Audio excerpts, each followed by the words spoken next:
Hi everyone, എല്ലാവർക്കും നമസ്കാരം. Divine hill മലയാളിൻ്റെ ആരോട്ടിൻ്റെ ഒരു പുതിയ വീഡിയോയിലേക്ക് എല്ലാവർക്കും സ്വാഗതം. നിങ്ങളെല്ലാവരും സുഖമായിട്ടിരിക്കുന്നു എന്ന് കരുതുന്നു. നിങ്ങൾക്ക് എല്ലാവർക്കും ഒരു നല്ല ദിവസം ആശംസിക്കുന്നു. അപ്പോൾ ഇന്നത്തെ ഡിവൈൻ മെസ്സേജ് എന്താണെന്ന് നോക്കാം. ഇന്നത്തെ നിങ്ങളുടെ എനർജി എന്താണെന്ന് ചെക്ക് ചെയ്യാം. ആദ്യമായിട്ടാണ് എൻ്റെ ചാനൽ കാണുന്നതെന്നുണ്ടെങ്കിൽ സബ്സ്ക്രൈബ് ചെയ്ത് തന്നെ സപ്പോർട്ട് ചെയ്യുക. നിങ്ങൾ ഇതുവരെ തന്ന സ്നേഹത്തിനും സപ്പോർട്ടിനും ഒരുപാട് നന്ദി. നിങ്ങൾ സബ്സ്ക്രൈബ് ചെയ്തതിന് ശേഷം കാണുമ്പോൾ നിങ്ങളുടെ എനർജി എനിക്ക് ടാപ്പ് ചെയ്യാൻ പറ്റും, കൂടുതൽ ആക്യുറേറ്റ് ആയിട്ടുള്ള റീഡിങ്സ് തരാനും പറ്റും. അപ്പോൾ നമുക്ക് നോക്കാം ഇന്ന് നിങ്ങൾക്കുള്ള ഗൈഡൻസ് എന്താണ്, നിങ്ങൾ ഇന്ന് എന്തൊക്കെ കാര്യങ്ങളാണ് ശ്രദ്ധിക്കേണ്ടത്, എന്തൊക്കെ ബ്ലെസ്സിങ്സ് ആണ് ഇന്നത്തെ ദിവസം നിങ്ങൾക്ക് വരുന്നതെന്ന് നോക്കാം. ഇന്നത്തെ നിങ്ങൾക്കുള്ള ഗൈഡൻസ് എന്താണ്. വിക്ടറി ആൻഡ് സക്സസ് ആണ്. അപ്പം ആദ്യം തന്നെ വന്നിട്ടുള്ള കാർഡ്, ഇന്ന് നിങ്ങൾ ചെയ്യുന്ന കാര്യങ്ങളിൽ വിജയം വരും എന്നുള്ളതാണ്. അപ്പോൾ അത് എന്ത് തന്നെ ആകട്ടെ, ഇന്ന് നിങ്ങളൊരു എക്സാം എഴുതിയാലും അല്ലെങ്കിൽ ഒരു ഇൻ്റർവ്യൂ അറ്റൻഡ് ചെയ്താലും അങ്ങനെയുള്ള എന്ത് കാര്യത്തിലും ഇന്നത്തെ ദിവസം വിക്ടറി ആൻഡ് സക്സസ് ആണ് വന്നിട്ടുള്ളത്. ഇതൊരു 6 ഓഫ് വാൻഡ്സിൻ്റെ എനർജിയാണ്. അപ്പോൾ ഇന്ന് യാത്ര ചെയ്യാൻ ആഗ്രഹിക്കുന്നവർക്ക് അങ്ങനെ സംഭവിക്കാം. ഇപ്പം ഇന്ന് ടിക്കറ്റ് എടുക്കാനോ വരാനോ ഒക്കെ ഉള്ളൊരു സാധ്യതയുണ്ട്. ഒരു വിസയ്ക്ക് അപ്രൂവലൊക്കെ വരാനുള്ളൊരു സാധ്യതയുണ്ട്. പൊതുവേ ജീവിതത്തിലൊരു പോസിറ്റീവായിട്ടുള്ള ഒരു സമീപനം നിങ്ങൾക്ക് ഉണ്ടാവും എന്നുള്ളതാണ്. ഇത് നിങ്ങൾ വിചാരിക്കുന്ന കാര്യങ്ങളൊക്കെ നടക്കും. നിങ്ങളുടെ ആഗ്രഹങ്ങളൊക്കെ സബലീകരിക്കാൻ പറ്റും. ചിലപ്പോൾ വീട് വയ്ക്കാൻ ആഗ്രഹിക്കുന്നവർക്ക് വീട് വയ്ക്കാൻ പറ്റും എന്നൊക്കെ നിങ്ങൾ ചിന്തിക്കുന്നുണ്ട്. ഇന്ന് വളരെ പോസിറ്റീവായിട്ട്, വളരെ നിങ്ങളുടെ ആറ്റിറ്റ്യൂഡിൽ വളരെയധികം മാറ്റം വന്ന ഒരു ദിവസമാണ് ഇന്നത്തെ ദിവസം. സ്റ്റാൻഡ് യുവർ ഗ്രൗണ്ടാണ്. നിങ്ങളുടെ തീരുമാനത്തിൽ ഉറപ്പിച്ച് നിൽക്കുന്നു എന്നുള്ളതാണ്. നിങ്ങൾ എന്താണോ തീരുമാനിച്ചിരുന്നത് അതിൽ ദൃഢമായി നിങ്ങൾ വിശ്വസിക്കുന്നുണ്ട്. അപ്പോൾ ഈ ഒരു വിശ്വാസം നിങ്ങളെ വിക്ടറി ആൻഡ് സക്സസിലേക്ക് എത്തിക്കും എന്നുള്ളതാണ്. അപ്പോൾ നിങ്ങൾ ഈ ഒരു കാര്യത്തിൽ ഈ ഒരു സമയം നിങ്ങൾ ഉറച്ച് വിശ്വസിക്കുന്നുണ്ട്. ഞാൻ വിചാരിക്കുന്ന കാര്യം നടക്കും, അല്ലെങ്കിൽ എൻ്റെ സത്യം ജയിക്കും. അപ്പോൾ ഇതിൽ ഒരു അത്രയും ഗൈഡൻസും സപ്പോർട്ടും ബ്ലെസ്സിങ്സും ഒക്കെ നിങ്ങൾക്കുണ്ട് എന്നുള്ളതാണ് കാണുന്നത്. ചിലപ്പോൾ അത് ആൻസെസ്റ്റേഴ്സിൻ്റെ ബ്ലെസ്സിങ്സ് ആയിരിക്കും, ചിലപ്പോൾ മാലാഖമാരുടെ ബ്ലെസ്സിങ്സ് ആയിരിക്കും. നിങ്ങൾ മാലാഖമാരെയൊക്കെ നിങ്ങൾ പ്രാർത്ഥിക്കുന്നുണ്ടെങ്കിൽ അവരുടെ ബ്ലെസ്സിങ്സ് നിങ്ങൾക്ക് ഉണ്ട് എന്നുള്ളതാണ്. അപ്പം നിങ്ങൾക്ക് എന്തെങ്കിലും ഒരു വിഷമമുള്ളൊരു സന്ദർഭത്തിൽ നിങ്ങൾ വേണമെങ്കിൽ മാലാഖമാരെ നിങ്ങൾക്ക് ഗൈഡൻസിന് വേണ്ടിയിട്ട് വിളിക്കാം. അപ്പോൾ മാലാഖമാരെന്ന് പറയുന്നത് ദൈവത്തിൻ്റെ ദൂതന്മാരാണ് എന്നാണ് വിശ്വാസം. അല്ലെങ്കിൽ നമ്മളെ സപ്പോർട്ട് ചെയ്യാൻ വേണ്ടിയിട്ട് ദൈവത്തിൻ്റെ ആ ഒരു ദൈവം അയക്കുന്ന ആൾക്കാരാണ്. ദൈവദൂതന്മാരെന്ന് തന്നെയാണ് പറയാം അത് മാലാഖമാരെ. അപ്പോൾ മാലാഖമാരുടെ പ്രൊട്ടക്ഷൻ ഇന്നത്തെ ദിവസം ഉണ്ടെന്നുള്ളതാണ് കാണുന്നത്. അപ്പം ഇന്നത്തെ ദിവസം നിങ്ങൾക്ക് ഇപ്പം നിങ്ങൾ വിശ്വസിക്കുന്ന ആ ഒരു മാലാഖയെ നിങ്ങൾക്ക് വേണമെങ്കിൽ നിങ്ങൾക്ക് നിങ്ങളുടെ പ്രൊട്ടക്ഷനായിട്ട് വിളിക്കാൻ പറ്റും എന്നുള്ളതാണ്. നിങ്ങളുടെ മനസ്സിനെ ഇങ്ങനെ ഉറപ്പിച്ച് നിർത്തുക, ഒരു ചാഞ്ചല്യം വരാതിരിക്കുക. അപ്പം നമ്മൾ ഇപ്പോൾ ചില തീരുമാനങ്ങൾ എടുക്കുമ്പോൾ ഇത് ശരിയാണോ തെറ്റാണോ, ഇത് മുന്നോട്ട് പോയാൽ ഇത് ശരിയാവോ എന്നൊക്കെ നിങ്ങൾ ചിന്തിക്കുന്നുണ്ടെങ്കിൽ ഇന്നത്തെ ദിവസം നിങ്ങൾ ആ എടുത്ത തീരുമാനത്തിൽ ഉറച്ചു നിൽക്കുക. അപ്പോൾ ആക്ഷൻ എടുത്തില്ലെങ്കിൽ ആ തീരുമാനത്തിൽ നമ്മൾ ഉറച്ചു നിൽക്കണം. ആക്ഷൻ എടുക്കുന്നത് പിന്നെ എടുത്താലും മതി, പക്ഷേ ആ തീരുമാനം നിങ്ങൾ ശരിയാണ് എടുത്തത് എന്ന് നിങ്ങൾക്ക് ഉറപ്പുണ്ടെങ്കിൽ അതിൽ തന്നെ ഉറച്ചു നിൽക്കാനാണ് പറയുന്നത്. അല്ലാതെ അത് വീണ്ടും അതിലൊരു കോംപ്രമൈസിന്റെ ആവശ്യം ഇന്നത്തെ ദിവസം ഇല്ല. അപ്പം എല്ലാ ദിവസവും ഇങ്ങനെ ആയിരിക്കണം എന്നില്ല. പക്ഷെ ഇന്നത്തെ ദിവസം നിങ്ങൾ എടുക്കുന്ന തീരുമാനത്തിൽ ഉറച്ചു നിൽക്കുക. അത് നിങ്ങളെ സക്സസിലേക്ക് കൊണ്ടുപോകും എന്നുള്ളതാണ് കാണുന്നത്. സ്പിരിച്വൽ സ്ട്രെങ്ത് ആണ് വന്നിട്ടുള്ളത്. ഇതൊരു ഹെർമിറ്റ് കാർഡാണ്. അപ്പം നിങ്ങൾക്ക് പ്രൊട്ടക്ഷനായിട്ട് ഒരു എന്താണ് ദൈവത്തിന്റെ പ്രസൻസ് എന്നൊക്കെ പറയാം, അല്ലെങ്കിൽ നിങ്ങൾ വിശ്വസിക്കുന്ന ആ ഒരു ശക്തിയുടെ പ്രസൻസ് നിങ്ങൾക്കുണ്ട് എന്നുള്ളതാണ്, ധാരാളമായിട്ടുണ്ട് എന്നുള്ളതാണ്. നിങ്ങളുടെ സോളിന്റെ പവറിലേക്ക് അത് നിങ്ങൾ തിരിച്ചറിഞ്ഞ് അതിലേക്ക് നിങ്ങൾ പോകണം എന്നുള്ളതാണ്. നിങ്ങൾ ഇത് കാണുന്ന കുറേയധികം ആൾക്കാരും ഒരുപാട് സ്പിരിച്വൽ ആയിട്ടുള്ള ആൾക്കാരാണ്. അതായത് ഒരു ഹയർ ലെവൽ സോളുകളാണെന്ന് പറയാം. അങ്ങനെയുള്ള ആൾക്കാരാണ്. അതുകൊണ്ട് തന്നെ അവർക്കറിയാൻ പറ്റും നമ്മൾ ഇപ്പോൾ സാധാരണ ആൾക്കാരുമായിട്ട് കമ്പയർ ചെയ്യാൻ പറ്റൂല എന്ന് നിങ്ങൾക്ക് തന്നെ അറിയാമായിരിക്കും. കാരണം നമ്മളുടെ ചുറ്റുമുള്ള കുറേയധികം ആൾക്കാർ അവരുടെ പർപ്പസ് എന്താണെന്നോ ഒന്നും തന്നെ അറിഞ്ഞൂടാ, സ്പിരിച്വാലിറ്റി എന്താണെന്നോ ഒന്നും തന്നെ അറിഞ്ഞൂടാതെ ജീവിക്കുന്ന ആൾക്കാരുണ്ട്. അപ്പോൾ അതിൽ നിന്നും ചിലപ്പോൾ അവർ വളരെ സന്തോഷത്തിലായിരിക്കും ജീവിക്കുന്നത്. അവർ വേറൊന്നിനെ കുറിച്ചും ചിന്തിക്കുന്നില്ല. അവർ തെറ്റ് ചെയ്താലും ശരി ചെയ്താലും അവർ സന്തോഷിക്കും. അപ്പോൾ അവർക്ക് കർമ്മഫലത്തെക്കുറിച്ചോ വരും വരായികളെക്കുറിച്ചോ ഒന്നും തന്നെ ചിന്തിക്കാതെ ഈ ഒരു മെറ്റീരിയൽ ലൈഫിൽ എന്തൊക്കെ നേടണം, ഇത് എന്തൊക്കെ വെട്ടിപ്പിടിക്കാമെന്ന് മാത്രം ആലോചിച്ച് ജീവിക്കുന്ന ആൾക്കാരുടെ ഇടയിൽ നിങ്ങൾ ഒരു സ്പെഷ്യൽ ആയിരിക്കും. അപ്പോൾ നിങ്ങൾക്ക് ചിലപ്പോൾ ഒരുപാട് പ്രതിസന്ധികളും പ്രശ്നങ്ങളും ഒക്കെ തരണം ചെയ്യേണ്ടി വരും. കാരണം നിങ്ങളെന്ന് പറയുന്നത് നിങ്ങളുടെ കർമ്മ ക്ലെൻസ് ചെയ്ത് പോണ ആൾക്കാരാണ്. അടുത്ത ജന്മങ്ങളിലേക്ക് നിങ്ങൾ നല്ല കർമ്മങ്ങൾ ചെയ്ത് അത് ഡെപ്പോസിറ്റ് ആയിട്ട് വെക്കാൻ തീരുമാനിക്കുന്ന ആൾക്കാരാണ്. ആ ഒരു ബോധം നിങ്ങൾക്കുണ്ട് എന്നുള്ളതാണ്. കഴിഞ്ഞ ജന്മത്തിലും നിങ്ങൾ സ്പിരിച്വൽ ആയിട്ടുള്ള വർക്ക് ചെയ്തിരുന്ന അല്ലെങ്കിൽ സ്പിരിച്വൽ കണക്ഷൻ ഉണ്ടായിരുന്ന ആൾക്കാരാണ്. ചിലപ്പോൾ സന്യാസിമാരായിരിക്കാം, ചിലപ്പോൾ കന്യാസ്ത്രീകളായിരിക്കാം, അല്ലെങ്കിൽ ഏതെങ്കിലും അമ്പലത്തിലെ പൂജാരിമാരായിരുന്നിരിക്കാം. ദൈവത്തെ അത്രയും അടുത്തറിയുന്ന ആൾക്കാരായിരുന്നു എന്നുള്ളതാണ്. അപ്പോൾ ആ ഒരു ജന്മത്തിന്റെ തുടർച്ചയാണ്, നമ്മൾ കഴിഞ്ഞ ജന്മങ്ങളുടെ തുടർച്ചയാണ് ഈ എല്ലാ ജന്മങ്ങളും. അത് പലപ്പോഴും പലരും അത് നമ്മൾ അറിഞ്ഞൂടല്ലോ, നമ്മൾ കണ്ടിട്ടില്ലല്ലോ എന്നൊക്കെ പറയുമെങ്കിലും നമുക്കിപ്പം ആകാശിക് റെക്കോർഡ് റീഡ് ചെയ്തപ്പോൾ എന്നെ ഒരു 100-ലധികം കോൾ എന്നെ വിളിച്ചുവിട്ട ആൾക്കാർ കുറേ എനിക്ക് മെസ്സേജ് വന്നു. ആകാശിക് റെക്കോർഡ് ആ റീഡ് ചെയ്ത കാര്യം കറക്റ്റ് ആയിരുന്നു എന്ന് പറഞ്ഞ് കുറേയധികം ആൾക്കാർ മെസ്സേജ് അയച്ചു. അപ്പോൾ തീർച്ചയായിട്ടും ഞാൻ ഇനി ഇടയ്ക്ക് ഞാൻ ആകാശിക് റെക്കോർഡ് റീഡ് ചെയ്ത് ഇടുന്നതായിരിക്കും. കുറേ ആൾക്കാർ നേരത്തെ ഞാൻ ആകാശിക് റെക്കോർഡ് പഠിച്ച സമയത്ത് എനിക്ക് കുറേ ആൾക്കാർ എന്നോട് മെസ്സേജ് ചോദിച്ചിട്ടുണ്ടായിരുന്നു ആകാശിക് റെക്കോർഡ് റീഡ് ചെയ്യുമെന്ന്. പക്ഷേ ഞാൻ ആകാശിക് റെക്കോർഡ് റീഡ് ചെയ്യുന്നത് ഇപ്പോൾ ടാരോയിലൂടെയാണ് ചെയ്യുന്നത് കേട്ടോ.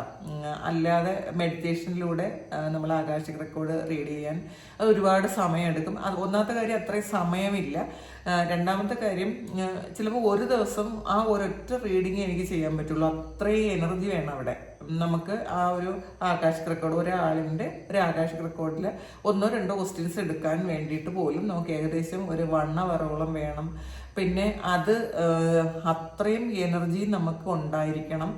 ചിലപ്പോൾ ഇത് കഴിയുന്ന സമയത്ത് ഒരാളിൻ്റെ ആ ഒരു ആകാശിക് റെക്കോർഡ് നമ്മൾ എടുക്കുന്ന സമയത്ത് ഈ ആളിൻ്റെ കർമ്മ നമ്മൾ അത് കുറേ കട്ട് ചെയ്യുകയാണ് ചെയ്യുന്നത്. കുറേ അത് അറിയുന്ന സമയത്ത് തന്നെ, നമ്മൾ ആ റീഡ് ചെയ്യുന്ന സമയത്ത് തന്നെ കർമ്മയിൽ കുറേ റിലീസാകും. കാരണം നിങ്ങളത് തിരിച്ചറിയും. പിന്നെ അത് നിങ്ങൾ തിരിച്ചറിഞ്ഞ് അതിൻ്റെ ബാക്കി കാര്യങ്ങൾ നിങ്ങൾ ചെയ്യും. അപ്പം തന്നെ നമുക്കൊരു പ്രശ്നത്തിൻ്റെ സൊല്യൂഷനാണ് അവിടെ കിട്ടുന്നത്. ഈ ജന്മത്തിൽ നിങ്ങൾ അനുഭവിക്കുന്ന ഒരു പ്രശ്നത്തിൻ്റെ സൊല്യൂഷൻ ആൾറെഡി ഇവിടെ കിട്ടിക്കഴിയുമ്പോൾ അത് ഹീലായി എന്നുള്ളതാണ്. അപ്പോൾ ഇതിൻ്റേതായ ഒരു പ്രശ്നങ്ങൾ ഈ റീഡ് ചെയ്യുന്ന ആൾക്കാർ വരും കേട്ടോ. അത് ഈസി അല്ല. ഇതിന്റെ ക്വസ്റ്റ്യൻ കുറെ ചോദിച്ച ആൾക്കാരോടുള്ള ഒരു ഇതാണ് കേട്ടോ. ആകാശിക് റെക്കോർഡ് നമ്മൾ റീഡ് ചെയ്യുന്നത് ഈസി ആയിട്ട് ചെയ്യുന്ന ഒരു പ്രോസസ് അല്ല. അതുകൊണ്ട് തന്നെ കുറേ ആൾക്കാർ എന്നോട് ചോദിച്ച ആൾക്കാരോട് ഞാൻ ചെയ്യൂല എന്ന് പറഞ്ഞിട്ടുണ്ടായിരുന്നു. ഇപ്പം ഞാനത് ചെയ്യുന്നില്ല എന്നാണ് പറയുന്നത്. പക്ഷെ ഇപ്പം ഞാൻ ടാരോയിലൂടെ അത് ചെയ്യാം. കാരണം അത് കുറച്ച് എളുപ്പമാണ്. കാരണം ഞാൻ അതും കൂടി പഠിച്ചിട്ടുള്ളത് കൊണ്ട്, അതും കൂടെ പ്രാക്ടീസ് ചെയ്തത് കൊണ്ട് ഈ ടാരോയിൽ എനിക്ക് കണക്ട് ചെയ്യാൻ കുറച്ചുകൂടി എളുപ്പമാണ്. പിന്നെ അത് പെട്ടെന്ന് ഞാൻ സാധാരണ ചെയ്യുന്നൊരു കാര്യമായതുകൊണ്ട് പെട്ടെന്ന് ചെയ്യാൻ പറ്റും. അപ്പോൾ ഞാൻ ചെയ്യാൻ തുടങ്ങിയെന്ന് നിങ്ങളോട് പറഞ്ഞതാണ് കേട്ടോ. കുറേ ആൾക്കാർ എനിക്ക് നേരത്തെ തന്നെ മെസ്സേജ് അയച്ചതോട് എല്ലാവരോടും ഞാൻ ചെയ്യില്ല എന്ന് പറഞ്ഞു. അവരോടാണ്. പിന്നെ ഇടയ്ക്കിടയ്ക്ക് ഞാൻ ആകാശിക് റെക്കോർഡ് റീഡ് യൂട്യൂബിലിടാം. അത് ഒരുപാട് യൂസ്ഫുള്ളായി എന്ന് അറിഞ്ഞാലും ഒരുപാട് സന്തോഷമുണ്ട്. ഞാൻ ഇനി ചെയ്യുന്നതിന് മുന്നേ ഞാൻ ഈ ഡിവൈൻ മെസ്സേജിൽ ഞാൻ ഇട്ടേക്കാം ഇന്ന ഒരു സമയം ഞാൻ ഇടുമെന്ന്. അപ്പോൾ നിങ്ങളെല്ലാവരും അറിയുമല്ലോ. മറ്റത് ഞാൻ പറയാൻ മറന്നു കേട്ടോ. അതാണ്. അപ്പോൾ നിങ്ങൾ അത്രയും സ്പിരിച്വൽ സ്ട്രെങ്ത് ഉള്ള ആൾക്കാരാണ്. പാസ്റ്റ് ലൈഫിൽ നിങ്ങൾ സ്പിരിച്വൽ ആയിട്ടുള്ള കാര്യങ്ങൾ ചെയ്തിരുന്ന ആൾക്കാർ തന്നെയാണ്. അപ്പം അത് നിങ്ങളുടെ സോളിൽ ആൾറെഡി ഉള്ളത് കൊണ്ട് തന്നെ ഈ ഒരു ജന്മ അതിൽ കണക്ട് ചെയ്ത് നിൽക്കുന്നു എന്നുള്ളതായിരിക്കും. അപ്പോൾ അത് നിങ്ങൾക്ക് തിരിച്ചറിയുന്നുണ്ട്. നിങ്ങളൊന്നും പഠിക്കാതെ തന്നെ പല കാര്യങ്ങളും നിങ്ങൾക്ക് കണക്ട് ചെയ്യാൻ പറ്റുന്നു, ഹീൽ ചെയ്യാൻ പറ്റുന്നു, പ്രാർത്ഥിക്കാൻ നിങ്ങൾക്ക് നിങ്ങളുടേതായ പ്രാർത്ഥനകൾ ഉണ്ടാക്കാൻ പറ്റുന്നു, നിങ്ങളുടേതായ മെഡിറ്റേഷൻ നിങ്ങൾ ചെയ്യുന്നുണ്ടായിരിക്കണം. മറ്റുള്ളവർക്ക് മനസ്സിലാകാത്ത ഒരുപാട് കാര്യങ്ങൾ നിങ്ങൾക്ക് മനസ്സിലാക്കാൻ പറ്റുന്നു. അത് ശബ്ദങ്ങളാകട്ടെ, ഈ പ്രകൃതിയായിട്ട് സംസാരിക്കുന്നതാകട്ടെ, മൃഗങ്ങളോടുള്ള കമ്മ്യൂണിക്കേഷൻ ആകട്ടെ, ഒക്കെ നിങ്ങൾക്ക് പറ്റുന്നു എന്നുള്ളതാണ് കാണുന്നത്. നമുക്ക് നോക്കാം. ഡിസ്ക്രിപ്ഷനാണ്. പക്ഷെ ജീവിതത്തിൽ കുറേ തടസ്സങ്ങൾ വന്ന് വിഷമിച്ചിരിക്കുന്ന ആൾക്കാരുടെ എനർജി ഉണ്ട് ഇതിനകത്ത്. പിന്നെ തടസ്സങ്ങൾ മാത്രമല്ല, പല പല ചിന്തകൾ. നിങ്ങൾ ചിന്തിക്കുന്നതായിരിക്കില്ല നാളെ ചിന്തിക്കുന്നത്. അപ്പോൾ നിങ്ങൾക്ക് ഇതിനുള്ളൊരു ഒരു മറുപടിയാണ് സ്റ്റാൻഡ് യുവർ ഗ്രൗണ്ടാണ്. നിങ്ങൾ അഭിപ്രായം മാറ്റി മാറ്റി പറയുന്ന ആൾക്കാരാണെന്നുണ്ടെങ്കിൽ നിങ്ങൾ നിങ്ങളുടേതായ ആ ഒരു ചുവടിൽ നിൽക്കാൻ ശ്രമിക്കുക. നിങ്ങൾ ഒരു കാര്യം തീരുമാനിച്ച് അത് ചെയ്യാൻ ശ്രമിക്കുമ്പോൾ പിന്നെ 2 ദിവസം കഴിയുമ്പോൾ നിങ്ങൾക്ക് എന്ന് തോന്നുന്നു ഇത് വേണ്ട, വേറൊരു കാര്യം ചെയ്താലോ, അങ്ങനെ ചെയ്യുന്ന ആൾക്കാരാണെന്നുണ്ടെങ്കിൽ നിങ്ങൾ ആ ഒരു കാര്യത്തിൽ ഉറച്ചു നിൽക്കാനാണ്. അങ്ങനെ നിങ്ങൾ ഒരു കാര്യത്തിൽ ഉറച്ചു നിന്നാൽ മാത്രമേ നിങ്ങൾക്ക് വിജയിക്കാൻ പറ്റുള്ളൂ. വിക്ടറി ആൻഡ് സക്സസ് നിങ്ങളിലേക്ക് വരുള്ളൂ. അല്ല നമ്മൾ മാറ്റി മാറ്റി പറഞ്ഞുകൊണ്ടിരുന്നാൽ നമ്മൾ വിചാരിക്കുന്ന വിജയം വിചാരിക്കുന്ന സമയത്ത് എത്തൂല. അപ്പം നിങ്ങൾക്ക് തടസ്സം വരുത്തുന്നത് നിങ്ങളാണ് എന്ന് മനസ്സിലാക്കിയത്. പുറത്തുള്ള ഒരു ശക്തികളും അല്ല നിങ്ങൾക്ക് തടസ്സം ഉണ്ടാക്കുന്നത്. നിങ്ങൾ ഈ ഒരു സമയത്ത് തടസ്സം വരുന്നത് നിങ്ങളുടെ തന്നെ ആറ്റിറ്റ്യൂഡിന്റെ പ്രശ്നമാണ്, നിങ്ങളുടെ ഓവർ തിങ്കിങ് മൂലമാണ്. അത് മനസ്സിലാക്കുക. അപ്പൊ തടസ്സങ്ങൾ വരുന്നത് അതുകൊണ്ടാണ്. ഇതിലെ ഒരു ഡിസ്കണ്ടന്റ് ആൻഡ് ബോർഡമാണ്. അപ്പോൾ ഒറ്റപ്പെട്ടു പോയ ഒരാൾക്കാരുടെ എനർജിയാണ്. ഒറ്റപ്പെട്ടു പോയി, ആരുമില്ല, നിങ്ങളുടെ ആഗ്രഹങ്ങളൊന്നും നടക്കുന്നില്ല, അതാണ് ഈ തടസ്സം വന്നത്. അപ്പോൾ തടസ്സം എന്ന് വിചാരിക്കുന്ന കുറെ ആൾക്കാരുടെ എനർജി ഉണ്ട് കേട്ടോ. കുറെ ആൾക്കാർ വിക്ടറി ആൻഡ് സക്സസിൽ വളരെ സന്തോഷമായിട്ട് ഇരിക്കുന്നുണ്ട്. അപ്പോൾ അവരുടെ കാര്യങ്ങൾ കൃത്യമായിട്ട് ചെയ്യുന്നുണ്ട്. അവർ ദൃഢമായ ചിന്തകളോടുകൂടി ഇരിക്കുന്നു. പക്ഷെ കുറെ ആൾക്കാർ എല്ലാം നഷ്ടപ്പെട്ടു പോയി. കാരണം നമ്മളുടെ മുന്നിലുള്ള കുറേ സന്തോഷങ്ങളൊന്നും എക്സ്പീരിയൻസ് ചെയ്യാൻ പറ്റാതെ നമുക്കില്ലാത്ത കാര്യങ്ങളെക്കുറിച്ച് ഓർത്ത് നമ്മൾ ഇരിക്കുന്നു എന്നുള്ളതാണ്. അപ്പം നിങ്ങൾ അതൊന്ന് മാറ്റാൻ ശ്രമിക്കുക. നമ്മളുടെ മുന്നിലുള്ള സാധ്യതകൾ എത്ര വലുതാണെന്ന് മനസ്സിലാക്കി നമ്മൾ അതിലേക്ക് ഫോക്കസ് ചെയ്യാൻ ശ്രമിക്കുക. നമുക്ക് ഇല്ലാത്ത കാര്യം എന്താണോ അതിൽ മാത്രം ചിന്തിച്ചുകൊണ്ടിരുന്ന വീണ്ടും വീണ്ടും നമുക്ക് ഇല്ലായ്മയെ നമ്മൾ ഫോക്കസ് ചെയ്യണം, അട്രാക്ട് ചെയ്യണം എന്നുള്ളതാണ്. കുറേ ആൾക്കാർ ഇതിനകത്ത് കമൻറ്റ് ചെയ്യാറുണ്ട്, എനിക്ക് ബാധ്യതയാണ്, എനിക്ക് കടങ്ങളുണ്ട്. അങ്ങനെ നിങ്ങൾ ഒരു കാരണവശാലും ഒരു സ്ഥലത്തും നിങ്ങൾ അങ്ങനെ ഒരു കമൻറ്റ് ഇടരുത്. എൻ്റെ ബാധ്യതകൾ തീർക്കണമെന്നോ, എനിക്ക് ഒരുപാട് കടബാധ്യതകളുണ്ടെന്നോ, എനിക്ക് വിഷമാണെന്നോ എന്ന് പറഞ്ഞൊന്നും നിങ്ങൾ ഒരിടത്തും ഒരു കമൻറ്റ് ഇടരുത്. കാരണം ഈ കമൻറ്റ് വായിക്കുന്ന ആൾക്കാരുടെ എനർജി മൊത്തവും നിങ്ങളിലേക്ക് അത് നെഗറ്റീവായിട്ടേ വരുള്ളൂ. ഒരിക്കലും അത് പോസിറ്റീവായിട്ട് വരില്ല. അതുകൊണ്ട് അത് ഒരു സയൻസാണ്. അപ്പം നിങ്ങൾ അതുകൊണ്ട് ഒരു കാരണവശാലും നിങ്ങൾക്ക് വേണ്ട കാര്യം നിങ്ങൾക്ക് മെസ്സേജ് ചെയ്യും. എനിക്കൊരു നല്ല വീട് കിട്ടിയതിനായി നന്ദി. അപ്പം ഈ കാണുന്ന ആൾക്കാരെല്ലാവരും അവരുടെ മനസ്സിൽ ഭഗവാൻ ഒരു വീട് കിട്ടിയിരുന്നെങ്കിൽ എന്ന് ചിന്തിക്കും. അപ്പോൾ നിങ്ങൾ നന്ദി പറയുന്തോറും നന്ദി പറയേണ്ട ഒരുപാട് അവസരങ്ങൾ ദൈവം നിങ്ങൾക്ക് തരും. നിങ്ങൾ ഈ ഇല്ലായ്മ പറയുമ്പോൾ ഇല്ലായ്മയെ മാത്രമാണ് നിങ്ങൾ അട്രാക്ട് ചെയ്യുന്നത്. അപ്പം അത് ചെയ്യരുത്. കുറേ മെസ്സേജസ് ഞാൻ കമൻറ്റ് ബോക്സിൽ കാണുന്നത് കൊണ്ട് ഞാൻ പറയുന്നതാണ് കേട്ടോ. അത് ചെയ്യരുത്. പിന്നെ വിജയിക്കാൻ ശ്രമിക്കുക. അതിനുള്ള വഴികൾ ഒരുപാടുണ്ട് നമ്മളുടെ മുന്നിൽ. അത് നമ്മളൊന്ന് കണ്ടെത്തിയാൽ മാത്രം മതി എന്നുള്ളതാണ്. അപ്പോൾ അത് വിജയിക്കാനുള്ള തന്ത്രങ്ങൾ കണ്ടെത്താൻ ശ്രമിക്കുക. ചൂസ് വൈസ്ലി ആണ്. ഒരു 7 ഓഫ് കപ്പിന്റെ എനർജിയാണ്. കുറേ ഓപ്ഷൻസ് ഉണ്ട് നിങ്ങളുടെ മുന്നിൽ, കുറേ സാധ്യതകളുണ്ട്, സാഹചര്യങ്ങളുണ്ട്. അത് നിങ്ങൾക്ക് ഏതാണോ വേണ്ടത് അത് ചൂസ് ചെയ്യാൻ ശ്രമിക്കുക. അപ്പം നമുക്ക് വേണ്ടത് ഇപ്പം മറ്റുള്ളവർ ചെയ്യുന്നത് കണ്ടുകൊണ്ട് നമുക്കത് ചെയ്യാൻ പറ്റണം എന്നില്ല. അത് നമുക്ക് യോജിക്കുന്ന കാര്യമായിരിക്കണം എന്നില്ല. അപ്പം നമുക്ക് എന്താണോ യോജിക്കുന്നത്, നമുക്ക് എന്താണോ വേണ്ടത് അത് മാത്രം നമ്മൾ ചൂസ് ചെയ്യാൻ ശ്രമിക്കുക. എപ്പോഴും നമ്മൾ ചൂസ് ചെയ്യുന്നതിലുള്ള ബുദ്ധിമുട്ട് കൊണ്ട് ചിലപ്പോൾ നമ്മൾ തോറ്റുപോയേക്കാം. അപ്പോൾ നമ്മൾ എത്ര സാധ്യതകളുണ്ട് എങ്കിലും എത്ര കാര്യങ്ങൾ നമ്മളുടെ മുന്നിലുണ്ടെങ്കിലും നമുക്ക് അനുയോജ്യമായ കാര്യം മാത്രം നമ്മൾ ചൂസ് ചെയ്യാൻ ശ്രമിക്കുക. ഫൗണ്ടേഷൻ ആൻഡ് അച്ചീവ്മെൻ്റ് ആണ്. നിങ്ങൾ ഫ്യൂച്ചറിലേക്കുള്ള ചില കാര്യങ്ങൾ ഇപ്പോഴേ ചെയ്തു തുടങ്ങുന്നു എന്നുള്ളതാണ്. ഇതിലൊരു വീടിൻ്റെ എനർജി ഉണ്ട്. ഈ ഒരു സമയം നിങ്ങൾ വീട് പണി തുടങ്ങിയ ആൾക്കാരോ വീട് വെക്കാൻ വേണ്ടിയിട്ട് സ്ഥലം വാങ്ങിയ ആൾക്കാരോ ഒക്കെ ഉണ്ട് എന്നുള്ളതാണ് കാണുന്നത്. ചിലപ്പോൾ നിങ്ങൾ ഉടനെ തന്നെ വീട് പണി തുടങ്ങുമായിരിക്കും. നെക്സ്റ്റ് ഇയറൊക്കെ നിങ്ങൾക്ക് ഒരു വീട് എന്ന് പറയുന്ന ഒരു സ്വപ്നം യാഥാർത്ഥ്യമാകുന്ന എനർജി ഉണ്ട്. അപ്പോൾ അത് നിങ്ങളുടെ ഫാമിലിയോടൊപ്പം അത് സന്തോഷത്തോടു കൂടി നോക്കിക്കാണുന്ന ഒരു എനർജിയാണ് ഇതിനകത്തുള്ളത്. നിങ്ങളുടെ കുട്ടികളും ഹസ്ബൻഡും അല്ലെങ്കിൽ വൈഫും ഒക്കെ ആയിട്ട് ആ വീടെന്ന് പറയുന്ന ഒരു സ്വപ്നത്തെ കാണുന്നു എന്നുള്ളതാണ്. അപ്പോൾ ഈ വീട് ആഗ്രഹിക്കുന്ന എല്ലാവർക്കും തന്നെ ദൈവം അനുഗ്രഹിച്ചൊരു വീടുണ്ടാകട്ടെ. നമുക്ക് ഏറ്റവും നമ്മളുടെ ഒരു പ്രൈമറി ആയിട്ടുള്ള ഒരു കാര്യമാണ് വീട്. നമുക്ക് ഒരു വീടുണ്ട് എന്നുണ്ടെങ്കിൽ നമുക്ക് ഒരു പകുതി നമ്മളുടെ ജീവിതത്തിൽ നമ്മൾ സെറ്റിലായി എന്ന് പറയാൻ പറ്റും. അപ്പോൾ നിങ്ങൾക്ക് ആർക്കൊക്കെയാണോ വീടില്ലാത്തത്, ഈ വീടില്ലാത്ത എല്ലാ ആൾക്കാർക്കും വീടുണ്ടാകാനുള്ള അനുഗ്രഹം ദൈവം തരട്ടെ എന്ന് പ്രാർത്ഥിക്കാം. അത് ഏതെങ്കിലും വഴികളിലൂടെ നിങ്ങൾക്കൊരു വീടുണ്ടാകട്ടെ. അപ്പോൾ എന്തായാലും ഇത് കാണുന്ന ആൾക്കാർക്ക്, കുറേ ആൾക്കാർക്ക് ഒരു പുതിയ വീടിന്റെ ഒരു എനർജി ഉണ്ട്, അല്ലെങ്കിൽ സ്വന്തമായിട്ടൊരു വീടിന്റെ എനർജി ഉണ്ട് എന്നുള്ളതാണ് കാണുന്നത്. ഇതിലൊരു റെയിൻബോ ഉണ്ട് ഇവിടെ. അപ്പം നിങ്ങൾക്ക് അത് കണ്ടുകൊണ്ട് ഒരുപാട് സന്തോഷമാണ്. നിങ്ങൾ ഇതുവരെ ശരിക്കും ആഗ്രഹിച്ചൊരു കാര്യമാണ്. ആ ഒരു ആഗ്രഹിച്ച കാര്യത്തിലേക്ക് നിങ്ങൾ എത്തുന്നതിന്റെ ഒരു സന്തോഷമാണ് ഉള്ളത് എന്നുള്ളതാണ്. റെസ്റ്റ് ആൻഡ് റെജുവിനേറ്റ് ആണ്. അപ്പം നിങ്ങൾ ഒന്ന് കുറേ ടെൻഷൻ അടിച്ച് കുറേ ഓവർ വർക്ക് ചെയ്യുന്ന ആൾക്കാർക്ക് ഇന്നത്തെ ദിവസം ഒരു റെസ്റ്റിന്റെ ആവശ്യമുണ്ട്. നിങ്ങൾക്കൊന്ന് റെജുവിനേറ്റ് ചെയ്യണം, പുതിയ ഊർജ്ജം സ്വീകരിക്കണം എന്നുള്ളതാണ്. നിങ്ങൾ ഊർജ്ജമൊക്കെ നഷ്ടപ്പെട്ടിരിക്കുന്നുണ്ടെങ്കിൽ നിങ്ങളൊന്ന് റെജുവിനേറ്റ് ചെയ്യുക, പുതിയ ഊർജ്ജം സ്വീകരിക്കുക, ഫ്രഷ് ആയിട്ടുള്ള ഊർജ്ജം സ്വീകരിക്കുക. നിങ്ങൾ ഇതിൽ കണ്ടില്ലേ, മരങ്ങളുടെ കീഴിലിരിക്കുന്ന ഒരാളാണ്. അപ്പം മരങ്ങളിൽ നിന്നും നിങ്ങൾ ഊർജ്ജം സ്വീകരിക്കുന്നു എന്നുള്ളതാണ്. അപ്പം നിങ്ങൾക്ക് കുറേ ടയേർഡ് ആയിരിക്കുന്ന സമയത്ത് നിങ്ങളൊന്ന് മരങ്ങളുടെ ചുവട്ടിൽ നിൽക്കുന്നത് നല്ലതായിരിക്കും. ആ മരങ്ങളുടെ ചുവട്ടിലിരുന്ന് നിങ്ങൾക്ക് ആ ഒരു ഫ്രഷ് ആയിട്ടുള്ള ഒരു എനർജി നിങ്ങൾക്ക് കിട്ടും എന്നുള്ളതാണ്. നിങ്ങളുടെ ആ ഒരു ടയർഡ്നെസ് ഒക്കെ പോവും. അപ്പോൾ നിങ്ങളതൊന്ന് പരീക്ഷിച്ച് നോക്കുക. വലിയ പ്രശ്നങ്ങളുണ്ടെങ്കിൽ അതിൻ്റെ ചുവട്ടിലിരുന്ന്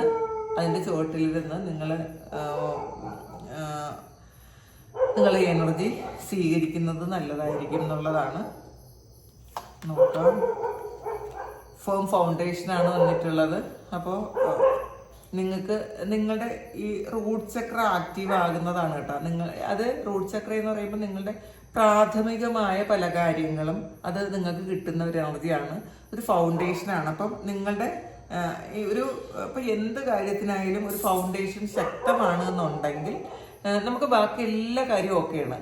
അതുകൊണ്ട് ശക്തമായ ഒരു അടിത്തറ ഉണ്ടാകുന്നു എന്നുള്ളതാണ്. അപ്പോൾ അത് ഈ ഒരു സമയം നിങ്ങളുടെ റൂട്ട് ചക്ര ആക്റ്റീവായി, റൂട്ട് ചക്രയിൽ എന്തെങ്കിലുമൊക്കെ ഒരു നെഗറ്റീവ് ഉണ്ടെങ്കിൽ, എന്തെങ്കിലും ബ്ലോക്കേജസ് ഉണ്ടെങ്കിൽ അതൊക്കെ മാറി റൂട്ട് ചക്ര ആക്റ്റീവ് ആകുന്ന ഒരു എനർജിയാണ് ഇതിനകത്തുള്ളത്. അപ്പോൾ നിങ്ങൾ പിന്നെ ഗണപതി ഭഗവാനെ ഭജിക്കുന്നത് നല്ലതായിരിക്കും കേട്ടോ. ഈ റൂട്ട് ചക്ര എന്തെങ്കിലും ബ്ലോക്കേജ് ഉണ്ടെങ്കിൽ ഗണപതി ഭഗവാനാണ് റൂട്ട് ചക്രയുടെ മൂലാധാര ചക്രത്തിന്റെ ആധിപനായിട്ടുള്ളത് ഗണപതിയാണ്. അപ്പോൾ ഗണപതി ഭജിക്കുന്നത് നല്ലതായിരിക്കും. എന്തായാലും റൂട്ട് ചക്ര ആക്റ്റീവ് ആകുന്നുണ്ട് എന്നുള്ളതാണ് കാണുന്നത്. മാത്രമല്ല ഇതിനകത്ത് ഹാർട്ട് ചക്ര വന്നിട്ട് പാഷൻ ഇഗ്നൈറ്റഡ് ആണ്. അപ്പം നിങ്ങളുടെ ഏറ്റവും വലിയ ആഗ്രഹം, ഒരു പാഷൻ, നിങ്ങളുടെ ജീവിത അഭിലാഷം എന്നൊക്കെ പറയാം, അത് സംഭവിക്കുന്നു എന്നുള്ളതാണ്. നിങ്ങളുടെ ഹാർട്ട് ചക്ര ഹീലാകുന്നു. ഇപ്പോൾ ഈ ഹാർട്ട് ചക്ര ആക്റ്റീവ് ആകുമ്പോഴാണ് നമ്മളുടെ കുറേ കാര്യങ്ങൾ മാറും. കാരണം ഹാർട്ട് ചക്രയിൽ നമ്മളുടെ വിഷമങ്ങളെല്ലാം കൂടെ നമ്മൾ കൂട്ടി വെച്ചിട്ടുണ്ടായിരിക്കും.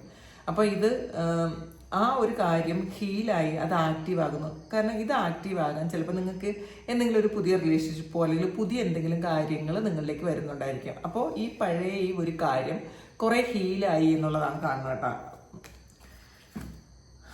സഫറിങ് ഇൻ സൈലൻസ് ആണ്. അപ്പോൾ ഒറ്റപ്പെട്ടു പോയ ആൾക്കാരുടെ എനർജി ഉണ്ട് ഇതിനകത്ത്. നിങ്ങൾ ആരുമില്ല. ചിലപ്പോൾ ഇന്നത്തെ ദിവസം നിങ്ങൾ ഒറ്റയ്ക്ക് ഇരിക്കാൻ ആഗ്രഹിക്കുന്നുണ്ടായിരിക്കാം. ചില ആൾക്കാർക്ക് ഇന്ന് ഒരു മെഡിറ്റേഷനൊക്കെ കൂടുതൽ ചെയ്യാനുള്ളൊരിതായിരിക്കാം. അങ്ങനെയാണ് കാണുന്നത്. ഇനി നമുക്ക് ഒരു ഇതിൽ നോക്കാം.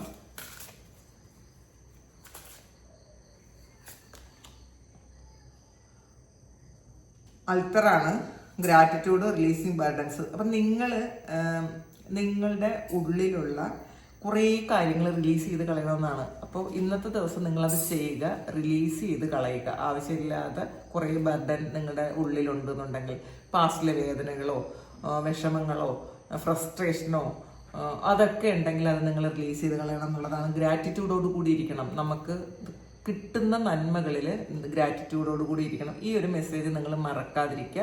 നിങ്ങളുടെ ഉള്ളിലുള്ള കുറേ കാര്യങ്ങൾ ഹീൽ ചെയ്ത് കളയുക. ബർഡൻ എല്ലാം ഉപേക്ഷിക്കുക. അത് എവിടെയെങ്കിലും പൊക്കോട്ടെ എന്ന് വിചാരിക്കുക. അത് നിങ്ങൾ ഹാർട്ട് ചക്രയിലായിരിക്കും അത് കൂടുതൽ നിങ്ങൾ പിടിച്ചു വെച്ചിട്ടുള്ളത്. അതെല്ലാം ഒന്ന് റിലീസ് ചെയ്ത് കളയുക. പിന്നെ ചെറിയ ചെറിയ കാര്യങ്ങൾക്കും നിങ്ങൾ നന്ദി പറയുക. നിങ്ങളെപ്പോഴും നന്ദിയോടെ ഇരിക്കാൻ ശ്രദ്ധിക്കുക. അപ്പോൾ നമ്മൾ എപ്പോഴും ഗ്രാറ്റിറ്റ്യൂഡ് ജേണൽ എഴുതുന്നതല്ലായിരിക്കും കേട്ടോ. എല്ലാ ദിവസവും നമ്മൾ ഒരു രാത്രി കിടക്കാൻ നേരത്ത് നമുക്ക് കിട്ടുന്ന കാര്യങ്ങൾ, നമ്മളിപ്പോൾ ഉള്ള കാര്യങ്ങളിൽ വളരെ പോസിറ്റീവായിട്ട് എഴുതാൻ ശ്രമിക്കുക. എനിക്ക് ഈ ഒരു നല്ല വീടുണ്ടായതിനായി നന്ദി, എനിക്ക് ആരോഗ്യമുണ്ടായതിനായി നന്ദി, എനിക്ക് കാഴ്ച ഉണ്ടായതിനായി നന്ദി, അങ്ങനെയൊക്കെ പറഞ്ഞ് നിങ്ങൾ എഴുതി വെക്കുക. പ്രസന്റ് ടെൻസിൽ എഴുതി വെക്കുന്നത് ദിവസവും കുറച്ച് ഗ്രാറ്റിറ്റ്യൂഡ് സെന്റൻസ് നിങ്ങൾ എഴുതുന്നത് നിങ്ങളെ ഗ്രാറ്റിറ്റ്യൂഡ് ഒരു അട്രാക്ട് ചെയ്തെടുക്കും. വീണ്ടും വീണ്ടും ലക്കും ഒക്കെ അട്രാക്ട് ചെയ്തെടുക്കും എന്നുള്ളതാണ് കാണുന്നത്. അപ്പം ഇന്നത്തെ നിങ്ങൾക്കുള്ള പെൻഡുലത്തിൽ എന്താണ് പറയുന്നതെന്ന് നോക്കാം. ഇന്ന് നിങ്ങൾ മനസ്സിലൊരു കാര്യം വിചാരിക്കുക. നിങ്ങൾ വിചാരിക്കുന്ന കാര്യം നടക്കൂ ഇല്ലേ എന്ന് നോക്കാം. ഇന്ന് നിങ്ങൾ വിചാരിക്കുന്ന കാര്യം നടക്കുമോ? ഇന്ന് നിങ്ങൾ എന്ത് കാര്യമാണ് വിചാരിക്കുന്നത് ആ കാര്യം നടക്കുമോ? അത് ഒന്ന് പ്രാർത്ഥിച്ചിട്ട് നിങ്ങൾ നോക്കുക. ഇന്ന് നിങ്ങൾ മനസ്സിൽ വിചാരിക്കുന്ന കാര്യം നടക്കുമോ?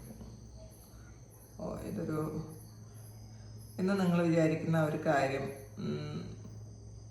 ഇന്ന് നടക്കാൻ കുറച്ച് ബുദ്ധിമുട്ടാണെന്നാണ് കാണുന്നത്. അതിന് വലിയ കൺഫ്യൂഷനൊന്നും ഇല്ലാതെ തന്നെ ഇത് നോയിലേക്കാണ് വന്നത്. അപ്പോൾ ഇന്ന് നിങ്ങൾ വിചാരിക്കുന്ന കാര്യം അത് ഇന്ന് നടക്കാൻ സാധ്യതയില്ല എന്നുള്ളതാണ് കേട്ടോ കാണുന്നത്. അപ്പോൾ ഇതാണ് ഇന്നത്തെ റീഡിങ്, ഇന്നത്തെ നിങ്ങൾക്കുള്ള ഗൈഡൻസ്. ഇത് നിങ്ങളുടെ സിറ്റുവേഷനായിട്ട് മാച്ച് ആകുന്നുണ്ടെങ്കിൽ നിങ്ങളത് കമൻറ്റ് ചെയ്യുക. നിങ്ങൾക്ക് ആർക്കെങ്കിലും പേഴ്സണൽ റീഡിങ് വേണമെങ്കിൽ എൻ്റെ വാട്സപ്പ് നമ്പറിൽ കോൺടാക്ട് ചെയ്യാം. Thank you. നമുക്കൊരു പുതിയ വീഡിയോ ആയിട്ട് വീണ്ടും കാണാം. എല്ലാവരും സുഖമായിട്ട് സന്തോഷമായിട്ട് സമാധാനമായിട്ട് ഇരിക്കട്ടെ എന്ന് പ്രാർത്ഥിക്കുന്നു. നിങ്ങളുടെ എല്ലാ കാര്യങ്ങളും ഭംഗിയായിട്ട് നടക്കാൻ ദൈവം അനുഗ്രഹിക്കട്ടെ. ഒരുപാട് സ്നേഹം, ഒരുപാട് നന്ദി. Thank you.